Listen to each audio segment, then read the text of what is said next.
নমস্কার বন্ধুরা, ছাদ বাগিচা চ্যানেলে আপনাদের সকলকে জানাই স্বাগত। আমি স্বরূপ। দেখুন, টাইম ফুল বা পটুলেখা যেটা বলবেন বা 9 o'clock ফুলের সংখ্যা দেখুন আর ফুলের সাইজ দেখুন। ফুলের সংখ্যা দেখুন, ফুলের সাইজ দেখুন, কত সুন্দর ফুল ফুটেছে। ছোট্ট একটা ভাঙা গামলা থাকলে আপনারা খুব সহজেই এই গাছ লাগান।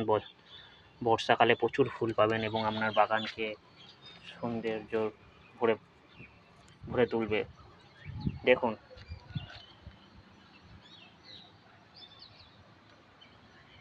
কিচ্ছু দরকার নেই, শুধু একটু লিকুইড সার আপনারা সপ্তাহে একবার প্রয়োগ করুন। তাতে আপনারা প্রচুর পরিমাণে ফুল পাবেন এবং সুন্দর সুন্দর ফুল পাবেন। দেখুন কত সুন্দর সুন্দর ফুল ফুটে আছে, পুরো একদম গোলাপ ফুলের মতন। ছোট গোলাপ, একে অনেকে টেবিল রোজও বলে থাকে। দেখুন ফুলটা, দেখুন পুরো একদম রানী কালারের ফুল, ছোট্ট গোলাপ ফুলের মতন। আপনারা অবশ্যই এই ফুল গাছ লাগান এবং ছাদ বাগানকে আরও সৌন্দর্যে ভরিয়ে তুলুন। এই দেখুন, আরেকটা এই সাইডে আছে সাদা। দেখুন সাদা রঙের ফুলটা, এই দেখুন সাদা। এই দেখুন, এটা অ্যাকচুয়ালি পর্তুলেকা ফুল, আর এগুলো 9 o'clock বা টাইম ফুল বলে থাকে অনেকে। এটা একটু ডবল পাপড়িটা দেখে বুঝতে পারছেন, থোকা মতন গোলাপের মতন, আর এগুলো একটু পাতলা টাইপের হয়।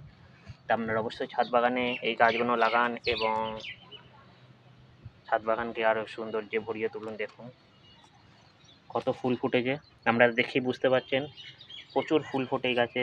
খালি এটাকে কিন্তু ফুল সানলাইটে রাখতে হবে, কোনো ছাওয়ায় রাখলে চলবে না। ফুল সানলাইটে রাখুন এবং লিকুইড সার প্রয়োগ করুন সপ্তাহে একদিন। এই দেখুন ঘুটে দেখি বুঝতে পারছেন, ঘুটে ভেজানো জল আপনারা দিতে পারেন, সর্ষের খোল দিতে পারেন হালকা পাতলা করে, বা লিকুইড অন্য যে কোনো ফার্টিলাইজার হয় যেমন কিচেন ওয়েস্ট, এগুলো দিতে পারেন। কোনো অসুবিধা নেই, গাছ সহজে মরে না, এটাতে কোনো পোকা লাগে না সেরকম।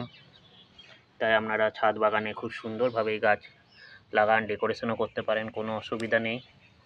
ভিডিওটি ভালো লাগলে অবশ্যই সাবস্ক্রাইব করবেন চ্যানেলটিকে।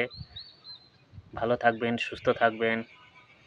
এখানেই শেষ করছি, ধন্যবাদ।